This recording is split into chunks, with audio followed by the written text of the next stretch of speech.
Okay, welcome to our latest edition of Talks To. Today we're joined by former UK professional footballer Matt Hocking from my hometown, actually, of Boston. So, hello, Matt. You're in California now.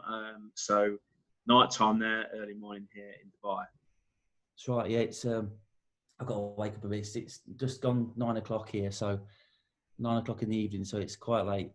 Yeah, brilliant. So Thanks, before we, I appreciate you having me on. So looking forward to the chat.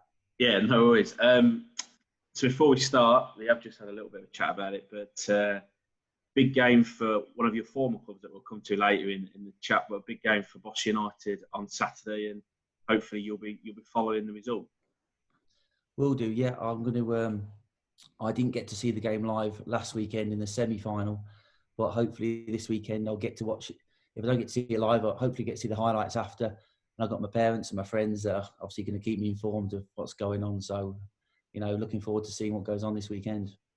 Well, for my sanity, I hope that they win, because all Jack's been piping on for the last couple of weeks is Boston United this, Boston United that. So yeah, I don't know what type of foul mood it'll be in if they lose on Saturday. So fingers crossed for Boston. Exactly. I tell you what, it'll be, like we just said, it'll be a great end to not just the season, but the era at York Street, playing at the old York Street ground, moving on to the new stadium. It'll be a great way to finish. Yeah, cool. And actually, let's maybe just pick up your career at that point, and we can chop and change. So you're obviously at York Street at Boston United when they made. I was in the crowd actually when they made the Football League debut in 2002. That's right. As a hometown boy, what was that like as an experience? I've never been in the Football League before. It was a full house. It was actually against Bournemouth, wasn't it? And right at the beginning of their rise to the Premiership. What was that like as a hometown boy? And do you know what, Jack? The actual day was amazing. I mean, I remember being really, really nervous before the game.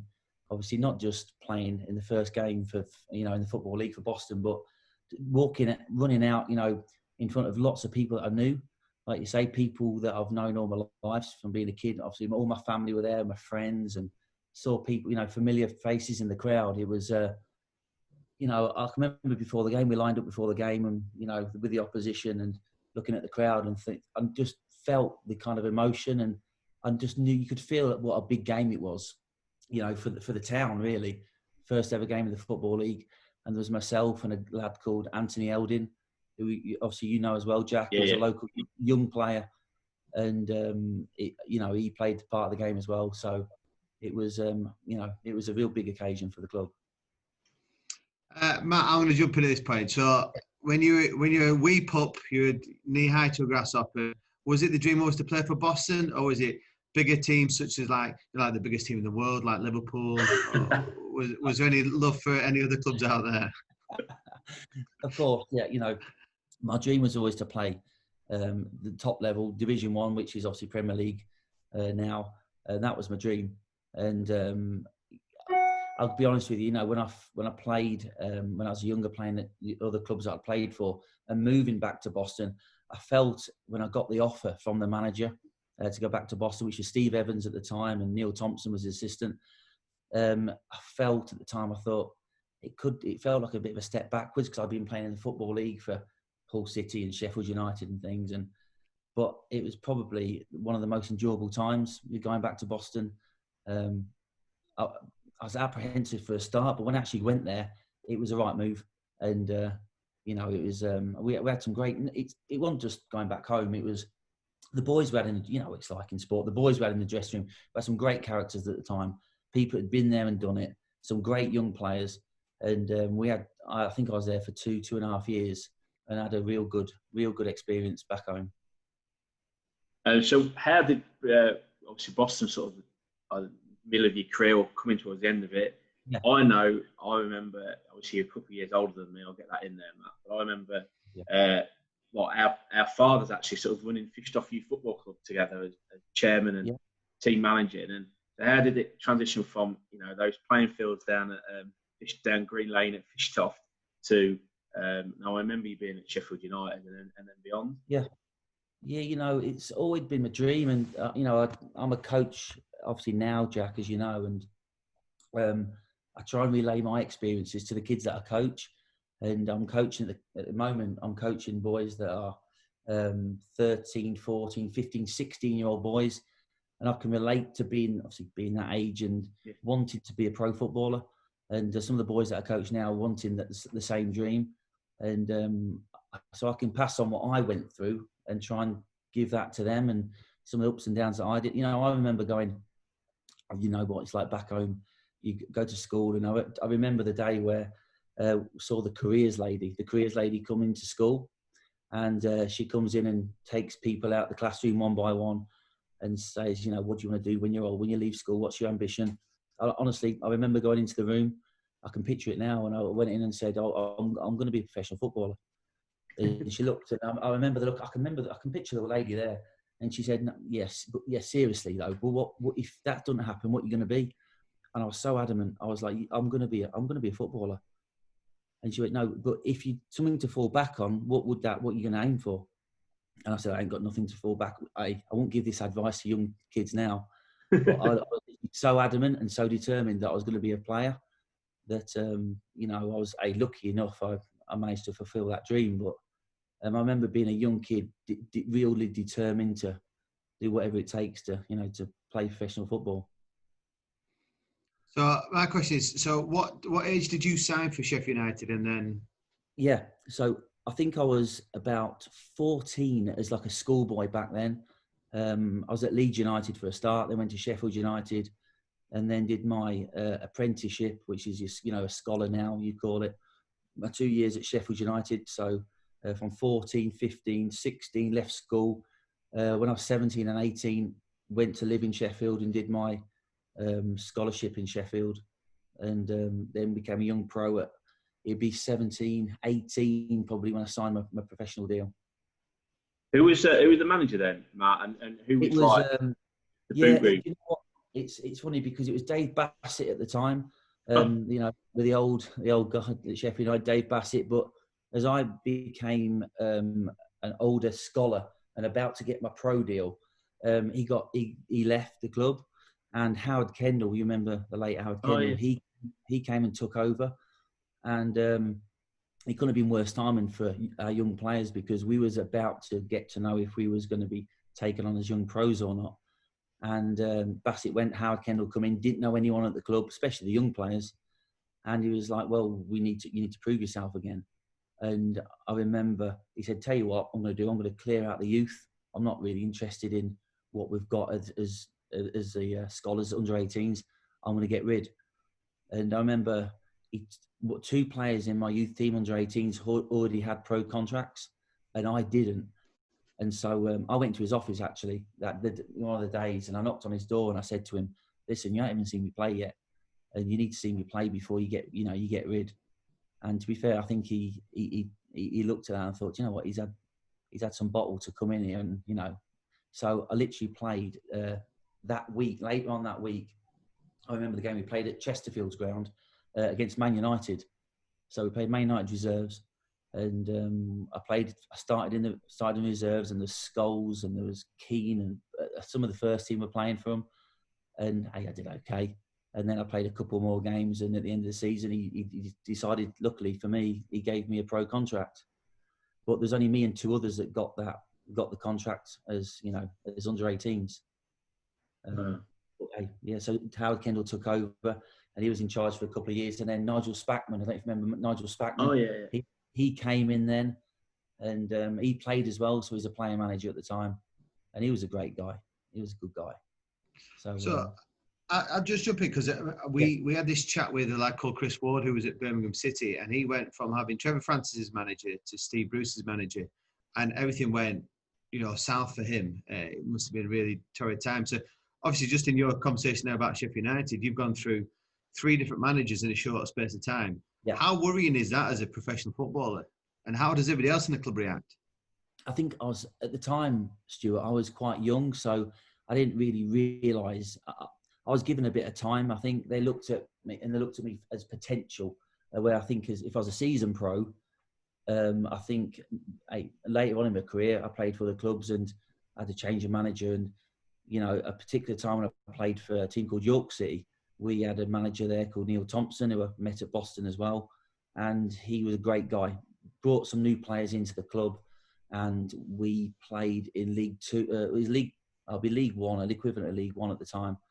And we had a string of bad results at the end of the season. Actually, we played Man City last game of the season and got relegated. He instantly got fired, and we brought in a new manager called Terry Dolan. And as soon as he came in, he just cleared the decks. He just went, right, I'm going to get rid of everyone.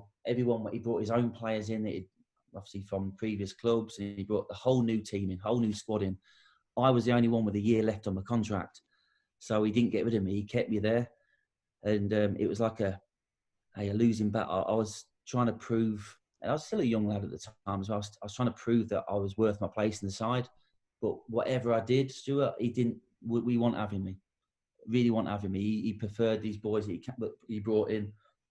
And I remember being real frustrated at that point of time. He left me out of the squad a few times, and important matches were coming up, and I was sat on the bench. And, it's just going from one experience with the previous manager where I'm, buzzing and I'm really enjoying my football, going for a new manager, and he's like got completely different opinions and different ways to play. And, it was a tough time. It was a real tough time. Just, and I'm not there. I'm not saying I want this there to sit on the bench. I wanted to play. So I remember that, it's tough. It can be tough when there's changes of managers, changes of staff. It can be a hard time. So in between Sheffield United and York City, Hull City, the Tigers. Yeah. So how did that move come about, and how was your time at Hull? Yeah. Well, I mentioned that I played in the reserves at Sheffield United. I signed the pro contract and then never really broke into the first team at Sheffield United. I played a handful of cup games, and there was a big club at the time, and there was lots of internationals there, and I was never going to hold down a place in the first team. I'd never done that at that age. So I got offered to go out on loan. So I remember one night we played Lincoln City, actually, Jack, for Hull.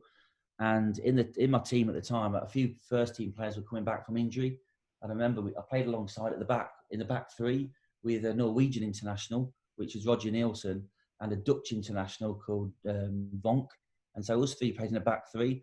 Don Hutchinson played in midfield, who was obviously Scottish international, ex-Everton, and I was Liverpool. We played Liverpool as well, obviously Don. Yeah. We had a Peter Kuchera, a Russian international. Our team was just loaded with stars, really. And we played Lincoln City, but they put their first team out. I think we beat them 6 or 7-1. And after the game, there was a few other managers there. And Lincoln wanted to take me on loan. Hull City wanted to take me. And actually, at the time, Spackman was the first team manager at Sheffield United, and he was good mates with Mark Hateley. So Mark Hateley was the Hull City manager at the time. Oh. And I remember being pulled in his office the next day, saying, "Listen, you've got Lincoln, you've got a couple of other clubs that are showing interest, but I would love you to go to Hull because they're a good club, they're a big city, fanatical about the game, and Mark will really look after you." And so I went down there for a training session the day after with Hull City. And the next day, he literally come up to me and said, "Listen, I want to sign you permanently." And so I thought, well, hey, this is. I wanted to get, I was a bit it was a bit of a crossroads really in my career because I was still trying to prove myself at Sheffield United as a young kid. I think eventually I wanted to get in the first team, but I knew at this time I wasn't going to do it. And then I could go to Hull City, which were a Division 3 equivalent League 2 now. And I thought, well, the money was different as well because I was a young pro at Sheffield United, and Hull City were like, here's a lot. I mean, the money they offered me was like a massive for a 18-year-old, 19-year-old boy. I was like, well, this could be a great opportunity. So I ended up. Well, I was going to say they're going to have to offer you a lot of money because who wants to live in Hull? You know what? We lived there. We had a great time in Hull. I know it's the back of beyond. I know it's the back of beyond living in Hull, but it was a fun city to live in as a young kid. And we lived, in fact, at the time I went there and had a couple of mates from Sheffield United at the time that came in as well, my age or similar age to me. There's a lad came in from, a couple of lads came in from Glasgow Rangers that Mark Hateley brought in, all young, kind of young pros. And so you can imagine after training and after games, we kind of socialised together. That explains the 306 Cabriolet you used to drive around in Boston. Do you remember that? Yeah, I remember that, mate. I reckon I've been in there, you know. Yeah, dear me. Yeah. Okay. No, yeah, it was good. You know, I love my time at Hull City. I think it was a great club, and it was, you know, it's a third biggest city in the country, Hull, and the fan base was great. They were fanatical about the sport. So I enjoyed that time. And then you moved to York, and then 91 appearances for York City as well. Yeah, 3 years there. You know, it was like I say, when I signed there, it was in League One. When I signed there, actually, Jack, I was on the bus for Hull. We was going down to Southend on transfer deadline day, and we'd stopped at a services at Peterborough, and it was literally, I think it was like 4 o'clock in the afternoon. We was on our way to Southend, and the manager came down the bus and he said, "Listen, I've just had a phone call from York City. Do you want to go on loan there till the end of the season?" And obviously, there was a league above at the time. York were in League One, and Hull were League Two, and so I went, "Yeah, I want to go. I'd love to go," you know. And so he said, "Okay, well, you need to get off the bus here at the services, and they're going to fax you. They're going to fax you some papers over." So I literally got off the bus at the service station at Peterborough, and I waited there at I can't remember. I think it was the Holiday Inn or something, just off the A1, and waited there. They faxed the papers over, looked through them quickly, signed the forms, faxed them back, and I think it was done about 4:30, 4:45, before the deadline at that time, eh? Yeah. So the next day we actually played Lincoln away. So I stayed in Boston, back home, and we went to Lincoln away, and we played Lincoln the next day. Madness. So did they leave you at the service station? They carried on. Yeah, they left me there. They carried on to Southend. I was left at the service station, just waiting there with I was having my bag on my back with my boots in. Hey, the good old days, eh? Like being picked up Sunday morning football. Oh, there you go. Yeah, it was. Yeah, it was. It was madness. Brilliant. And so obviously had a good time at York for those 3 years. Yeah, the first 2 years were great. I mean, when I joined there, we were, you know, lucky enough at Hull to play some good big teams in the FA Cup. But then I went to York and we played some big games at York as well. We played in, obviously, like I say, in League One for a start. We played Man City last game, which was a massive game. They needed to win to get in the playoffs. We needed to win to basically stay in the league. And I remember the game, they beat us 3-1, and we was literally in the bottom 4 of League One for the last 8 minutes of the season. And we went down, so it was disappointing. And but then the next season we still had a strong team from League One, but we did okay. But then when the manager left, obviously, like I said, we had a new manager came in with completely different thoughts and, you know, different players. So obviously you moved around a fair few clubs. So I'm going to ask you about initiations. Obviously, you need to stay PG at this point in time, Matt. But any bizarre or strange initiations that you've been involved in, or you've had other people do? Do you know what, Stuart? The first thing that sprung to my mind then when you said that was actually it wasn't initiation so much. It was at Hull City. So you can see I'm going a bit grey now. But at the time when I was younger, I had these blonde curtains. It's very pretty. It was. And had these blonde curtains, and the lads were like, "You need to get that off. You're a defender. You need to get them. You need to get your hair off." And I was like, "There's no chance. There's no chance I'm shaving my hair off." And there was some right thugs in the team at Hull at the time. There's like, "Right, we're going to bring our clippers in, and we're going to pin you down, and we'll shave your hair off." So I knew it was coming, Stuart. I knew this was coming the next day. So as I walked into the club, into the main entrance of the club at Hull, the next day, I kind of like snuck in the door. And I looked down the corridor, I thought, there's no boys down there. And I saw some boys giggling in the chat. I thought, they're getting ready to get me in shape. So as I was walking down the corridor, I could hear him going, he's coming, he's coming. And I snuck into the boot room. So the boot room, just on your left before you go into the main change room. So I hid in there, and I literally stuck boots on my hands like that, ready. I was like ready for the boys to come and get me. And so as I come walking down the corridor, the first lad that comes to see me was a lad called Neil Mann. And he was a great lad, great kid. And, you know, I look back now and think, Jesus, what was I doing? But he come down the corridor with some clippers, going, "We've got the clippers, Matt." As he come towards me, I've gone and whacked him at the side of the head with a pair of boots. And all the lads are like running in. And he's gone down going, no. And so he's fell to the floor.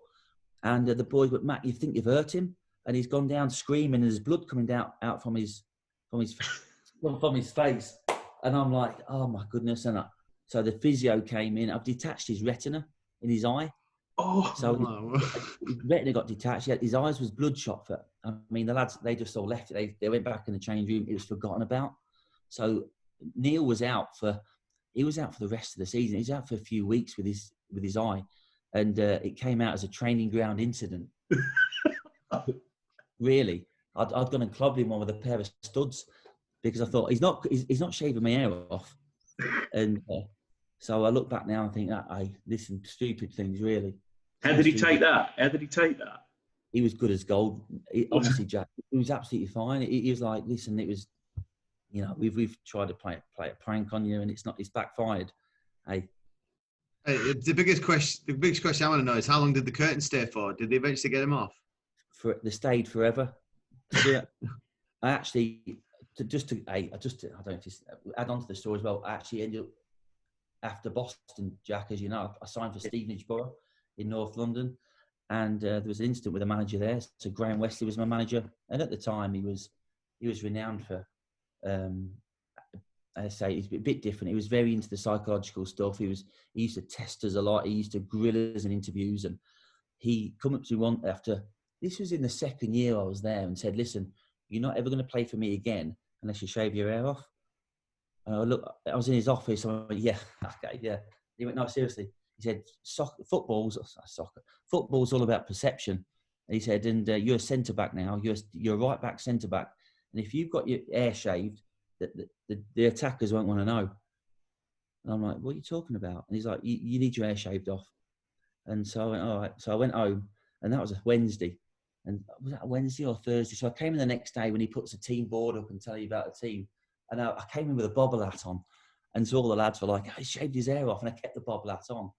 And when I sat in the change room, one of the lads like ripped it off me. And he'd see that I hadn't had my hair cut. And he said, "Matt, come on." And so he took me to his office and went, "Listen, that's it. You're not going to be playing for us again." He said, I want you to shave your hair off." I said, "It's not going to happen." So I left the club. That's why I left the club. Because I wouldn't cut my hair. It was just, silly thing like that. I mean, I look back now and think, would I have shaved it off now? Maybe. But at the time, I was like adamant. But I don't think a gaffer should make you do that. That's like the most ridiculous thing you've ever heard. But Wesley ended up at North End, didn't he? Preston North End. He did. And you know what? He was, look, there's a lot of stories about Wesley. I learned a lot from him, to be fair, Stuart. Now I'm a coach football as well. I look back at some of the things he did and think, I can see why he did some of the things he did. I mean, he used to ring players up at 3 o'clock in the morning. I promise you, he used to ring players up at 3 a.m. and go, "What are you doing?" Gaffer was sleeping. "You should be waking up now. You're having a banana. It's an optimum time to eat a banana." I promise you. He used to ring Anthony Eldin. I used to room with Anthony Eldin, Jack, who obviously yeah. And we used to room together on away games, and he used to set his alarm for like, I don't know the exact. I think it was like 2 or 3 a.m. And he used to set these alarm, and I used to say, like, "Look out!" I was like, "Man, what are you doing?" He was just sat on the end of his bed eating a banana. Yeah. He went, "Matt, it's an optimum time for Wes said it's an optimum time to me to eat a banana for the game tomorrow." I'm like, "Mate, come on." He was in good shape though, Anthony, wasn't he? To be fair to him. He was a good lad. He's a good lad. He was a good lad. But yeah. I mean, he was very extreme, Graham Wesley. He was very hands-on, ringing people. We'd have a meeting one day and he'd say, "How confident are we as a club at the minute?" And the boys would go, "Yeah, we're really confident." I'll go, "Yeah, we're okay." And then it's the worst thing I've ever could say. He went, "Oh, why are we just okay, Matt?" I went, "Well, no, I'm just saying the results have been okay. What would make us better? What would make us more confident?" I went, "Oh, no, just results maybe. If we picked up a few better results, how are we going to pick up these results?" No, he used to have to stand up in front of the boys and say, "How are we going to get better results?" I mean, like, it was full on. It was full on with him. And so after Stevenage, you then sort of did a few non-league clubs, Conference Club, Fisher, Southport, and Gateshead.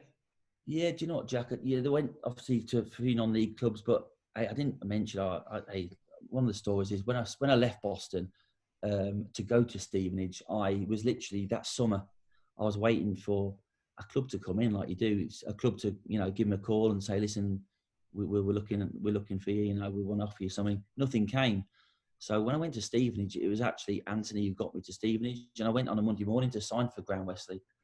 And I remember sitting in the stadium in the interview with Graham, and we was there for an hour or so, and he literally grilled me like I was in the going for a regular job interview. What have I won? What are my ambitions in life? All these different questions. And I got back to my car after being grilled, and I literally picked my phone up like this. I picked it up and went, I've had 25 missed calls. And so I looked at it, some with my dad, some with my friends, and I had a few from Keith Alexander. Right, so yeah. Keith was the Lincoln manager at the time. But also, sorry to butt in, but also another fished off youth. Also another local part of the crew on a Saturday night playing pool, back in the day. Exactly. Yeah, that's right. And so, long story short, Keith had been trying to ring me, wanting to sign me for Lincoln City.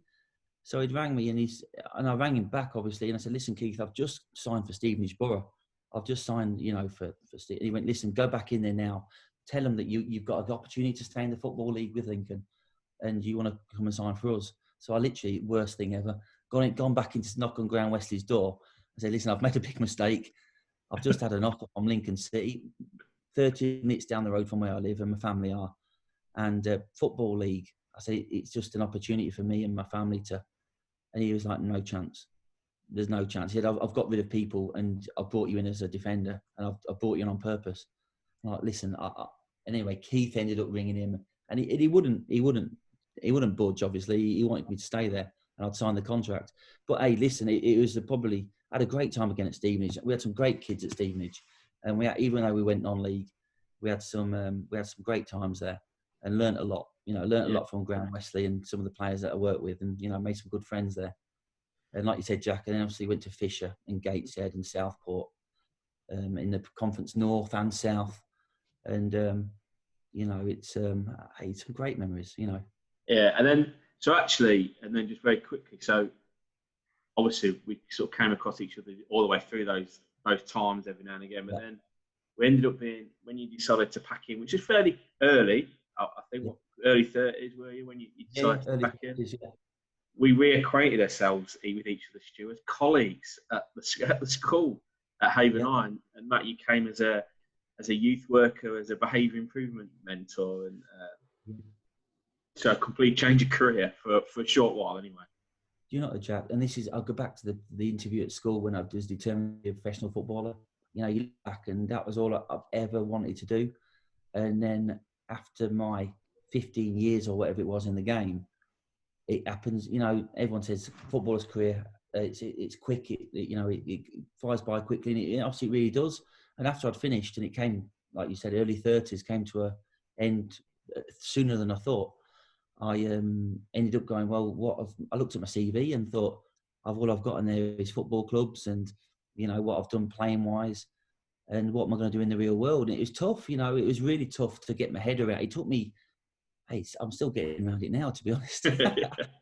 But it took me a while to really get my head around. I'm not going to be a footballer anymore. And you hear the stories about lots of ex-footballers struggling with things. I never hit the big time like some of them, but it was really tough you lose your identity kind of thing as being a footballer, and then getting offered a job at the school, and I needed a job, so I took the job and I enjoyed it.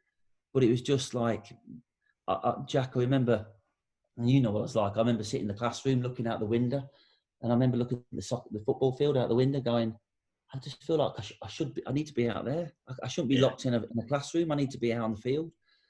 And I was there for 4 years, I think, at the school, and I wouldn't say it was time wasted. I look back now and think I could have used the time in the game, and I wish I had. But I had some great friends there, and I say this to some of the players now, and I think it's a good thing as we're going through it. I've seen Sheffield United being in the Premier League. I've gone down to Hull City. I've gone to York, and literally I've gone through different levels of the game. Yeah. And I've seen players that have made it, and I've seen people that have done really well. And you think, I've seen some real talented players that have been non-league footballers and lower league football. Honestly, real talented players. And I look at it, and I tell the players this, I coach the young players, and there's a reason why they haven't made it to the top. And it's sometimes it's due to attitude and work and determination and resilience and all the things. It takes everything. Because I've seen players at the top end literally at Sheffield United, who were very limited. I had a good friend called John Williams, and he'll admit himself, he was really limited, and he played in the Premier League. But I tell you what, his work rate and determination and his desire to want, it was more than anyone else on the team. So, you know, I think it's given me a kind of a rounded kind of 360 kind of a view on not just like life, but the game, you know, the game and how it works. You know, I'll jump in at this point, Matt. I've got a few questions, but I'll start with this one. Who's the best player you played with? Played with? Wow. Do you know what? Who would that be? Do you know, Mark Duffy was a good player at Southport. Mark Duffy was at Sheffield United last season. He was a talented boy. I played, lucky enough to play with David Rocastle at Hull City. So Rocky, he was a great guy. I mean, everyone said it, but he was an unbelievable lad. He looked after the young lad. He'd stay after training to do extra work with us, and he was a lovely guy. But on the field, he was special, obviously. Glyn Hodges, I don't know if you remember Glyn. He was an ex-Welsh international, and he was a good lad, and he was talented. He played at Hull with us. Mark Hateley himself, I mean, he was a character, and yeah, if I had to pick, I mean, Neil Redfern at Boston, Jack. I mean, Neil Redfern had a great career, and he always used to remind the players of Boston, you know, when Paul Scholes always got interviewed and was asked, "Who's your favourite player?" He would always say, "My favourite player was Neil Redfern. He's my idol," you know, and there's a reason why. He was a good, you know, Redfern was a blooming great player. Yeah. I was lucky, you know. I had a few. There's a few I played with that were good. Yeah, and then I'm going to flip that over. Who was the worst? Well, not. I'm going to say the worst player, but who was your hardest player that you played against? Or as a defender, which centre forward do you think? Oh, not this guy. You know, there's a few in the Football League. There was obviously the lad at. Do you know what his name slips my mind? He's the Swansea. You might have had to help me out here, Jack. The Swansea striker, Lee Trundle. Lee Trundle, yeah. I think you said. I played against a lot against Lee. Obviously in League Two, League One, League Two. Lee was same era as me, and he was an handful. He was a real handful. He was strong. He was quick. He was deceptively quite sharp. Lee Trundle was a good player. The hardest to play, you know, I was lucky enough to play against Fulham in the FA Cup, and I remember it clearly. We played at York, and the pitch, it was a real winter, like a January, obviously third round of the FA Cup. Our pitch was horrendous at the time. It was like a mud heap. Grass was long. And we all thought before the game, we've got a chance here. We've got these boys that are going to come here and they're not going to fancy this. And I promise you, these boys, they had Steed Marley, I think Van der Sar was in goal. Sahar was up front as well. Mel Bronk was in midfield. I tell you what, I remember going up for a header with about 15 minutes ago. I've gone up for a header to head it. And Mal Bronk's come. He's only a little chap. Mal Bronk. He's got up and flicks it over my head, and he's run around me and actually got on his own flick on. And I was looking and went, it was just they were just a different level. I mean, Sahar was just, he didn't stop running, and you know, when you're lucky enough to play against players like that, you just notice the level. They were literally different level, absolute machines. Yeah, it was scary, really. I think it was only 2-0, but I think it could have been 22, to be honest. Really good, yeah. So that, you know, it's you know, I was lucky enough to play against Man United a couple of times, and you know that, you know, some of the things. I mean, they were a canter, you know, they were a canter, and it was easy for them. I played against Liverpool, Stuart as well in the FA Cup, Youth Cup actually, FA Youth Cup, and marking Michael Owen. And he was actually released from school at the time because he was younger than us, and he scored a hat trick. We lost at Anfield 3-2, and he scored the hat trick against us in the semi-final of the FA Youth Cup, and he was just electric. When I say electric, he was unbelievable. He was 16 as well. I think I didn't go. I think my dad went with your dad to that game. I think he did, Jack. I think he went to a couple of them. Yeah. Yeah. Now I remember you saying, yeah. It was Youth Cup semi-final, yeah. And I think they were also on Sky, weren't they, then? I think it was the first time Sky started covering the FA Youth Cup. It was, mate, yeah. I remember. It was Boston that have to stick together, you see, Stu. We have to back each other up. And then, so, after school, and I know when we were at school together, working, not at school, but you were doing your for coaching badges and doing a little bit of work at Bosch United and then at Peterborough, and then you got a full-time job at Peterborough and then first step into coaching? Yeah, well, I'll go through it quickly. Because when I went to work at the school, obviously all I'd done is played, and so I quickly found out that to get a job back in the game, that especially in coaching, that you needed to go through the process of the qualification. So level 2 was done. I went on my UEFA B license, and literally I set up my own coaching business. I literally went round the village of where we lived in Curtin in Boston, and I dropped flyers in people's doors saying that I wanted to coach, young players on a Tuesday night and a Thursday night in the village. And I remember on my first sessions, I had 2 kids turn up, paying £3 each. So I made £6 that night on a field. And I've been serious. And, we did that for probably a couple of years. And in the meantime, I built that kind of little thing up, and I was competing actually against Boston United. So I remember we had an Easter camp, and I had like 70 odd kids on my Easter camp. And Boston also did an Easter camp, and they had maybe similar numbers, but they thought, hang on a minute, if he's got so many kids and we've got, so they asked me to come and join, obviously, Boston United, and I brought my loyal, players that I've been coaching over to Boston, and it worked great. It worked great there. I also volunteered actually at Peterborough United to get back in the game. So I volunteered for a year in the academy. I worked with the under-14s as an assistant, and kind of earned my way back into that again. And then I got offered a part-time job at Peterborough with the under-14s and 15s, I think it was at the time. And then obviously left Boston because Peterborough offered me a full-time job in the end with their college team.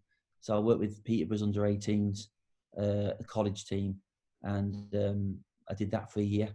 And then I went to Peterborough's academy full-time, and I was the foundation lead coach, which I looked after the 12s, 11s, 10s and 9s age groups. And then during the day, I coached the under 16s and 15s and 14s during the day. So we did a bit of everything really, but it took me a while to get from, like say, back from school, when I worked back at the school, to back into the game again. It wasn't an easy process. It was working from the bottom again, trying to get my way back in.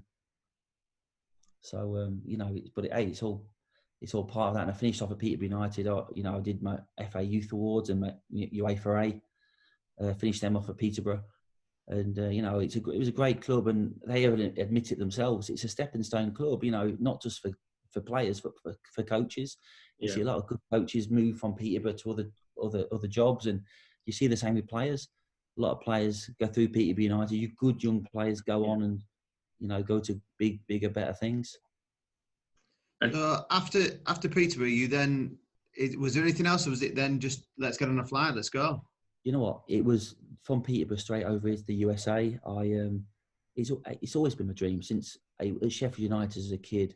We actually came on a tour as an under-18 to Pittsburgh, and it kind of opened my eyes a little bit. I came to Pittsburgh we came for 2 weeks, and we lived with a host family, and then since then we've come on holiday to the USA. I've met some friends over on the East Coast, and I've always wanted to coach over here, and not just a coach, but it's the lifestyle, the lifestyle difference between living back home and living over in the USA. And so, literally went from Peterborough straight over to the US. I spoke to a few ex-coaches that I had when I was younger that are now over here. So I've got a good friend called John Greaves, who was the kit man at Sheffield United, and he was a great guy as a coach as well. But he's in Philadelphia, and I spoke to him, and I came over one summer to speak to him. And there's another guy called Steve Miles. Now Steve was my under-14s coach at Sheffield United when I was first there. Now Steve has been in the US for like 20 years now, and he's done great over here. He's literally he was the assistant manager at New England Revolution with Stevie Nicol. He ran David Beckham's academy in LA. So Beckham asked him to run his academy. Then he worked for LA Galaxy's under-18s coach and under-21 coach. And he's been all over the country, and is a really experienced guy. And he came to Murrieta, and he set up this youth soccer club over here. And I kept in touch with Steve over the years, and he said, listen, Matt, there might be an opportunity in the future. If this club takes off and we build the club, we'll be looking for good coaches and good people. So it was literally 3 years ago, we've just been speaking earlier about 3 years ago.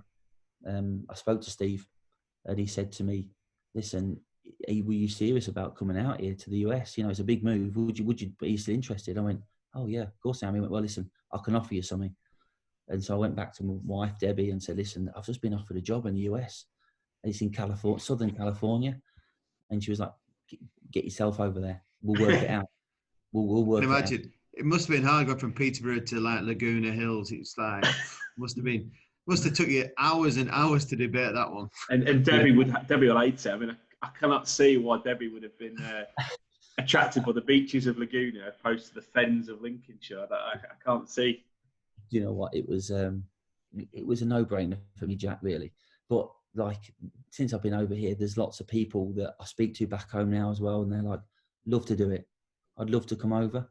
But actually, when it comes down to moving abroad, as you know, it takes a lot to actually, when it comes down to actually making that move and doing it, not many people want to do it. You know, it's okay liking the sound of it, but when you're leaving your family, and, you know, I've got a lot of family back in England and friends and all the stuff you leave behind, it's not an easy, in the end, it's a tough decision. You're like, am I actually doing the right thing? You know, even when you get over here, the culture's different, and you miss things from back home, as we all do. But for me, it's always been my dream. It's been one of my dreams. So for me, it wasn't really. It's always been a no-brainer. Really, it's never something I have to really consider too much. Yeah, and so you're working at Murrieta still now, and yes. So what's your, just a coach or an academy, or what?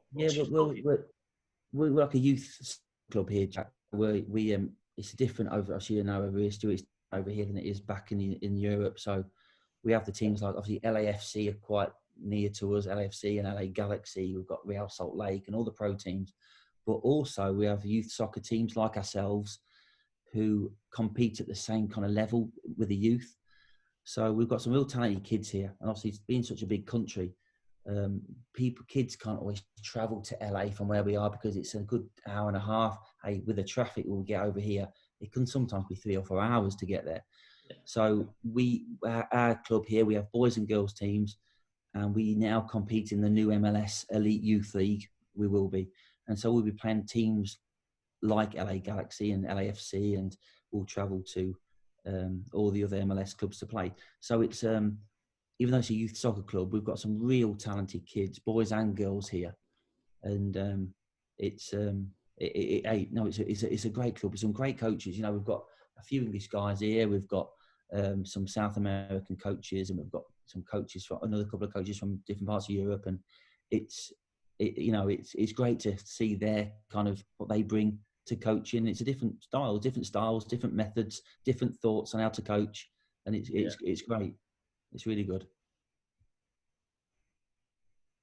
Stuart, you got anything? So I'll just jump.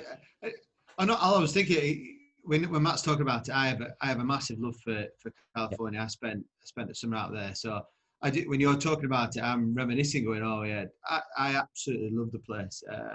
I spent an X amount of time there, and I still keep in contact with some of my host families.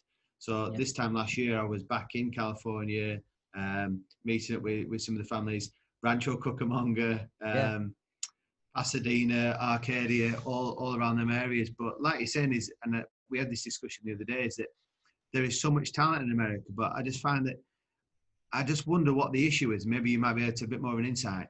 Why is the national team never making that step into that next level? Why is there so much talent there, but never actually progresses from under 18s to full-fledged internationals? You know what? I asked this. I had to go on a US soccer course, and I asked the question to the tutor, actually, being cheeky. And I did say, how come the women's teams? So the women's team in the US, obviously the world champions, but the men are they are light years away. And his answer was, well, our best athletes in the USA don't play soccer. Our best athletes play other sports. And I think there's something in that, to be honest, because obviously over here, I see the kids and they've got a passion for soccer, for football, but they also play American football, and they play baseball, and they play basketball, and do skateboarding. And there's so much, especially in California. I mean, it's non-stop. You're outdoors all year round. Surfing. I mean, I coached my boys today. I had me under 16s out this morning, and I pulled a couple of them. I said, "What are you doing this afternoon, boys?" I went, "Oh, we're surfing, coach. We're going down we're surfing." And at night time, tonight when the sun sets, we've got a party. We've got a beach party. Oh, sorry about their lifestyle at 50. Do you know what I mean? So there's a lot of other things for the kids here, but also I think it's a system of the college and the high school and the college system. So obviously talented kids back home in England and Europe at probably 13, 14, and this happened at Peterborough. You would leave your school, whether it be in Cambridge or Northampton or Spalding, or the kids leave their schools and they would come to Peterborough United School, which is Neen Park Academy, and they would go there full time. And then they'd get a day during the week where they'd train with, next to the first team, and they'd eat the dinner with the first team, and they'd have lunch and go in and they have that kind of, they see it from a young age, and they brush shoulders with the pros, and they see the culture and the environment. They don't see it here. They literally don't get that. You can speak to the kids about it, I feel, and you can say this needs to be done like this. And when you do, they don't see the pictures. They've not experienced that. So when they play high school soccer, they think that's a real pinnacle of high school. And I've watched the games; it's horrendous. The high school games are horrendous. And then obviously a lot of them want to play college soccer, which is it's a decent standard, but it's not pro standard.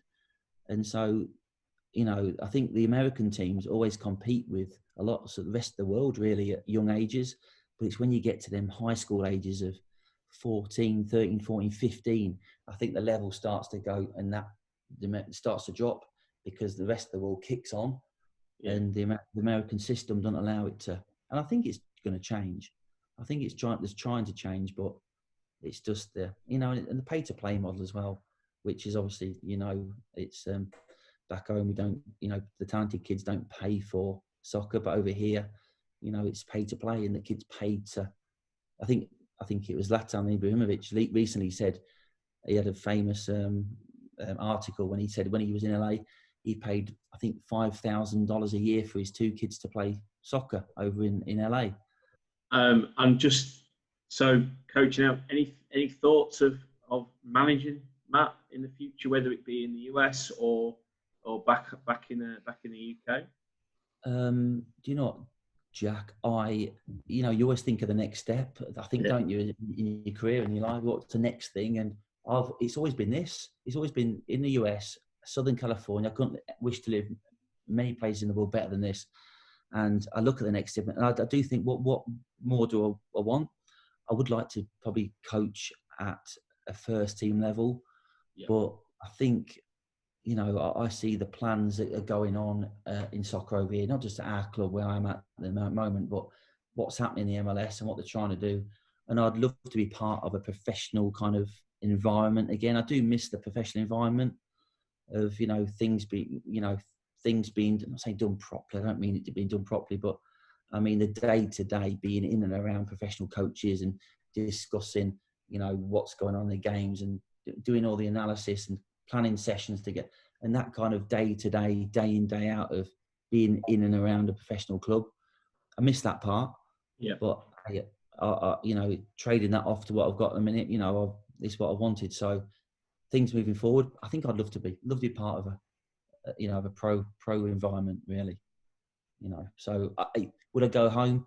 I can't say I wouldn't, but I've got lots of friends in the game back home now, and they tell me some of the things that are going on. Like, listen, do I want that stress of being in, first team football, and what they're going through? And I've got friends that are living in London, and got jobs up at Oldham. I've got friends and they're traveling around the country, and it's and it's tough. It is tough unless you've got a top job. I think in one of the top clubs, I think there's always going to be.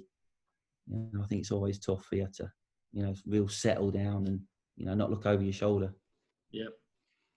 Last thing for me, Matt, is you've obviously done the coaching, you've got the experience, and you said that you talk to the boys a lot. What is your one big piece of advice you'd give to any prospective footballers out there that are making the way in the game? What bit of advice do you do or give them to make into that next level? Do you know what? That's a good question, isn't it? I think a lot of kids think that talent alone is going to, this is not, it might be a cliche, but I think a lot of kids think that talent alone is going to get them there, and they don't realise what it takes for them to really make it, not even make it to the top, but even, you know, the stats are there, aren't there? Less than 1% of academy kids in England make it as a young pro, and that's for a reason, you know. And I don't think all kids realise how much you have to do to be successful. And I think they think that talent alone is going to get on there. It just happens. It doesn't just happen. And you hear all the stories. I watched I've got Amazon Prime, and I watched the Steven Gerrard story and the Cristiano. And I see all their background stories and what they've had to go through and what they've done. You know, how hard they've had to work and what adversity they've gone through. I mean, how many time and time again, even, I think of myself, how many times did I get told that I'm never going to be a footballer? Back home, Jack, I remember a lad called Ian White back in Lincoln. Oh, yeah. Links FA. At 12 years old, he pulled me out of a game at Boston Grammar School. He pulled me out, Matt. He went, listen, you're never going to be a professional footballer, son. And I'm like, what? And he went, you're not going to be big enough. Anyway, go on. And I remember playing with tears in my eyes, crying. I'm thinking, you know, my attitude at the time was, listen, I know I was only 12 years old, but I did really feel like I'm going to show you. I'm going to show you how good I'm going to be. You watch this.